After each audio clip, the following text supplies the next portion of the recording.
Guys, இன்னைக்கு நம்ம சமைக்க போறது ஜிம்கான சிக்கன் கிரேவி. அதெல்லாம் நீங்க நம்பாதீங்க. நம்ம இன்னைக்கு செய்ய போது சிக்கன் நாட்டுக்கோழி கிரேவி தான் செய்ய போறோம். சட்டியில செய்ய போறோம், சரிங்களா? நம்ம கிராமத்துல சட்டியில செய்ய சொல்ல அவ்வளோ டேஸ்டா இருக்கும். ஸோ சட்டியில செய்யறதுக்கு முன்னாடி இங்க பாருங்க, காஞ்ச மிளகா, கிராமத்துல வரமிளகா, மிளகு, ஜீரகம், கருவேப்பிலை ஃபர்ஸ்ட் இந்த சட்டியில போட்டு நல்லா வறுத்துடலாம்.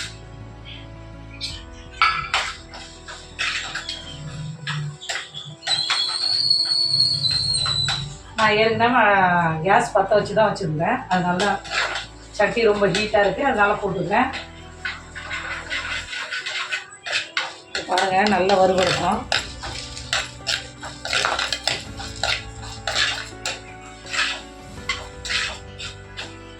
இது அப்படியே வறுத்துட்டே இருக்கோம். இங்கே வச்சுருக்க பாருங்கள், தக்காளி, வெங்காயம், சோம்பு, இது அப்படியே என்ன பண்ணியிருக்கேன், எண்ணெயில் போட்டு அதை கொஞ்சம் கிரேவி மாதிரி பாயில் பண்ணி வச்சுருக்கேன், சரிங்களா? இதை என்ன பண்ணலாம், மிக்சியில் அரைச்சிடலாம். அதனால இது பொரிஞ்சிடும், சரிங்களா? மிக்சியில் போய் அரைக்க போகிறோம். கிராமத்து சிக்கன் சொல்லிட்டு மிக்சியில் அரைக்கலாமா ஜெனி? இப்போ அதுக்காக நான் உரல் தேட முடியாது, இதை அரைக்கிறது. ஓகே.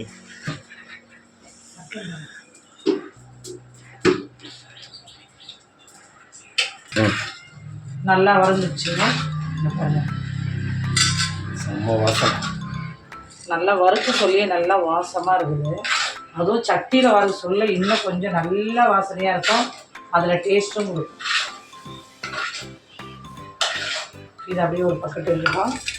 இது கொஞ்சம் ஆறத்துக்காக நம்ம இங்கே வச்சுருக்கோம், ஆறட்டும். என்ன பண்ண போகிறோம்னா, நம்ம அரைச்சி இல்லையா பேஸ்ட்டு அரைச்சி வச்சுருக்க பாருங்க. தக்காளி, வெங்காயம், சோம்பு, அதை எண்ணெயில் நல்லா பாயில் பண்ணி அரைச்சி வச்சுருக்கிற பேஸ்ட்டு பாருங்கள்.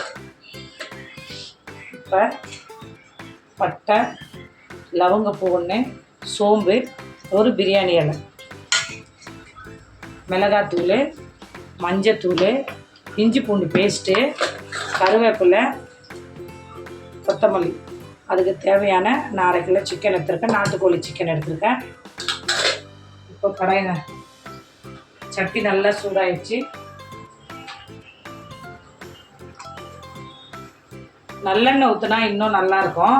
ஸோ இப்போ என்கிட்ட வந்து நல்லெண்ணெய் இல்லை, நான் கோல்டு வின்னர் தான் ஆட் பண்ணுறதில்ல.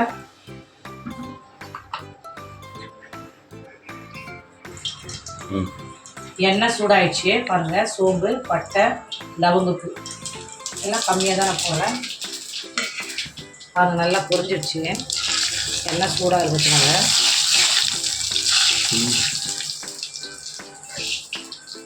இந்த அனல் அதிகமாக இருந்தால் நீங்கள் சிம்மில் வச்சுங்க, இல்லைனா வந்து சோம்பு தீஞ்சிடும். ஸோ நம்ம அரைச்சி வச்சுருக்கோம் இல்லையா, மிக்சியில் அரைச்சி இல்லையா, அந்த பேஸ்ட்டு தான் இப்போ நம்ம போட போகிறோம்.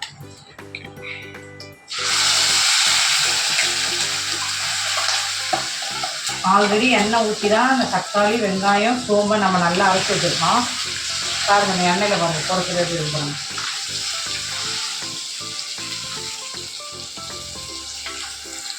எண்ணெயில் பாருங்கள் போடுறது பாருங்கள், அந்த எண்ணெயோடு எவ்வளோ அழகாக பிரிஞ்சு வருது பாருங்கள், டேஸ்ட்டாக இருக்கும், சரிங்களா? பார்க்க சொல்லி சாப்பிட்ணுன்னு உங்களுக்கு தோணும். இதில் என்ன பண்ண போகிறேன்னா, இஞ்சி பூண்டு பேஸ்ட்டு. ஸோ இஞ்சி பூண்டு பேஸ்ட் வந்து தேவையான அளவு போடுங்க, உங்களுக்கு என்ன தேவையோ. 1/2 கிலோ கறிக்கு நம்ம எவ்வளோ போடணுன்னு நமக்கு நல்லா தெரியும். ஸோ இது போடுங்க. இதில் வந்து கரம் மசாலா இதெல்லாம் போடக்கூடாது, ஓகேங்களா? இப்போ நம்ம கொஞ்சம் அடுப்பை கொஞ்சம் அதிகப்படுத்திக்கலாம்.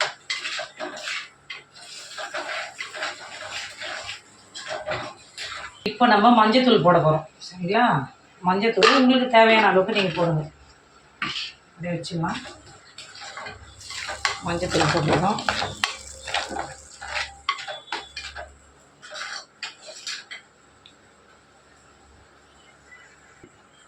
இப்போ மஞ்சத்தூள் போடுங்க. இன்றைக்கி கண்டிப்பாக எல்லார் வீட்டையும் நான்வெஜ் தராது, சண்டேனால ஸ்பெஷலே நான்வெஜ் தான்.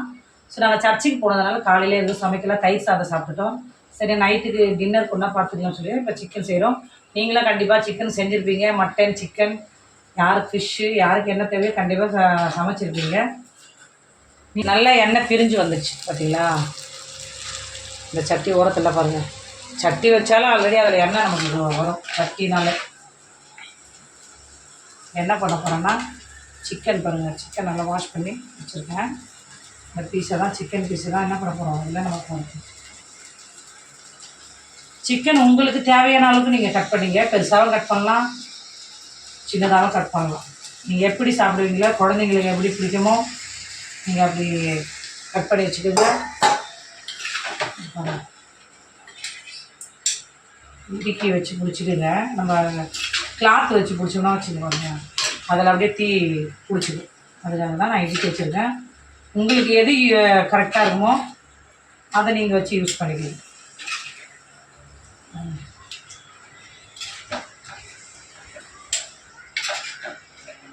சிக்கன்லேயே தண்ணி வரும். நம்ம அதிகமாக தண்ணி இந்த கிரேவிக்கு போடக்கூடாது. தண்ணி போட்டுன்னு வச்சுக்கோங்க, அது குழம்பு மாதிரி மாறிடும். சரிங்களா? சிக்கன் போட்டிருக்கோம், சிக்கன்லேயே நம்மளுக்கு தண்ணி கிடைக்கும், தண்ணி வரும். பாருங்கள் நல்லா பிரிஞ்சு வருது பாருங்கள், சரிங்களா? நல்லா கொதிக்குது பாருங்கள். இப்போ இதில் நான் என்ன பண்ண போகிறேன், தேவையான அளவுக்கு மிளகாத்தூள் தான் போட போகிறேன். வீட்டில் அரைச்ச மிளகாத்தூள், கடையில் வாங்கினதில்லை. நீங்களும் வீட்டில் அரைங்க, கடையில் வாங்கி போடாதீங்க, நல்லா இருக்காது. 1.5 ஸ்பூன் போட்டிருக்கேன். நீங்கள் தேவையான 2 ஸ்பூன் கூட போட்டுக்கோங்க.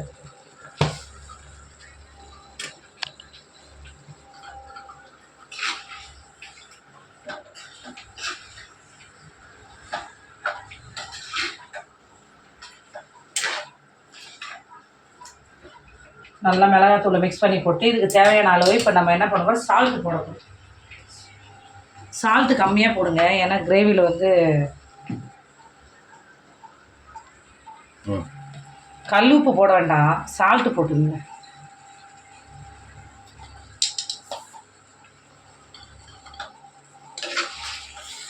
கல்லுப்புக்கும் சால்ட்டுப்புக்கு என்ன வித்தியாசம்? கல் உப்பு கொஞ்சம் கரைய லேட் ஆகும். சால்ட்டுன்னா நம்ம உடனே பார்க்குறதுக்கும் கரெக்டாக இருக்கும். உப்பு கரெக்டாக இருக்கா உடனே செக் பண்ணலாம். கல் உப்புனா கரையணும், அது நம்ம வெயிட் பண்ணணும்.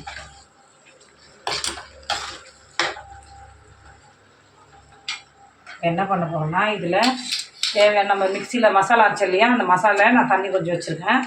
அந்த தண்ணி தான் இதில் கொஞ்சம் போடணும், நிறைய போடக்கூடாது.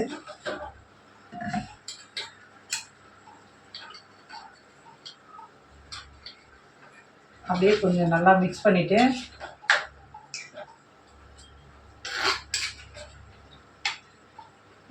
பாருங்கள். மிக்ஸ் பண்ணிவிட்டு எவ்வளோ நல்லாயிருக்கும் கிரேவியெல்லாம். என்ன பண்ணலாம், இதை மூடிட்டு ஒரு மூடி போட்டு வச்சிடலாம். இது நல்லா புரியும். நம்ம ஏற்கனவே அங்கேயே வச்சு பார்த்திங்களா, மிளகு ஒரு கிளாத்தை வச்சுப்போம். மிளகு, ஜீரகம், கருவேப்பிலை, வரமிளகா. ஸோ உங்கள் வீட்டில் இது இந்த மாதிரி வாங்கி வச்சுக்கோங்க, யூஸாக இருக்கும். இதில் தான் நம்ம என்ன பண்ண போகிறோம், இடிக்க போகிறோம். கீழே ஒரு கிளாத் வச்சுக்கோங்க, இல்லைன்னா வந்து நம்ம அப்படியே இடிச்சுன்னா பாருங்கள் இந்த கிச்சனில் இந்த கல் உடஞ்சிடும். அதுக்காக தான் நான் கீழே கிளாத் வச்சுருக்கேன், நீங்களே வச்சுக்கோங்க. கொஞ்சம் குறைன்னு இடிச்சுக்குங்க, ரொம்ப வந்து சந்தன மாதிரிலாம் வேண்டாம். குறைன்னு இருந்தால் தான் டேஸ்ட்டாக இருக்கும். பாருங்கள் நல்லா இடிச்சிட்டு நம்மளுக்கு தேவையான அளவுக்கு பார்த்திங்கன்னா இடிக்க சொல்லியே நல்லா வாசமாக இருக்குது. என்ன பண்ண போகிறோம்னா நம்ம கிரேவி வந்து நல்லா கொதிச்சிடுச்சு பாருங்கள் இப்படி இருக்கு.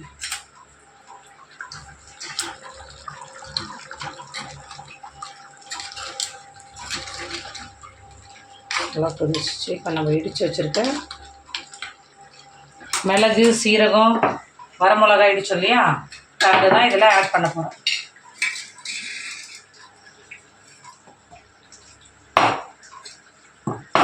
பாருங்கள் எப்படி நல்லா ஒரு பட்டு தான் நம்ம கொஞ்சம் குறைன்னு தான் அரைக்கணும்.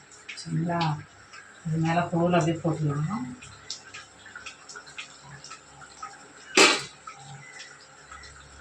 போட சொல்லி நல்லா வாசமாக இருக்கணும், சாப்பிடலாம் தோணும். நான் சிக்கன் கிரேவிக்கு வந்து எங்கள் வீட்டில் ரசம் வச்சுருக்கோம். நீங்கள் சாம்பார் வச்சுக்கோங்க, இல்லைன்னா கிரேவி கூட போட்டு சாப்பிட்லாம். அப்படியே நான் ரசம் தான் வச்சுருக்கேன் இதுக்கு. இது இன்னும் சுண்டணும். போன வீடியோவில் ஒரு வீடியோ போட்டிருப்பேன் மதியானம், இந்த தலைவெட்டி பூ பற்றி சொல்லியிருப்பேன். அதோட இலையை வச்சு தான் இன்றைக்கி நாங்கள் ரசம் வச்சுருக்கோம். சிக்கன் போட்டாச்சு, இது நல்லா பிடிச்சி வைப்போம். கருவேப்பிலை, நம்ம வச்சுருக்கிற கொத்தமல்லி அதை வாஷ் பண்ணி வச்சுருக்கேன். நீங்களும் வாஷ் பண்ணி போடுங்க. அப்படியே மேலே அப்படி போட்டு தூவிட்டு இது கொஞ்சம் நேரம் அப்படியே ட்ரை ஆகட்டும். பாருங்கள், நம்ம மசாலா போட்டோம், நல்லா கொதிச்சிச்சு. நல்லா கொதிச்சு எண்ணெய் பிரிஞ்சு வருது பாருங்கள். கொதிக்க சொல்ல நல்லா வாசமாக இருக்குது, சாப்பிட்ணுன்னு தோணுது. உங்களுக்கும் தோணும் பார்த்தீங்களா?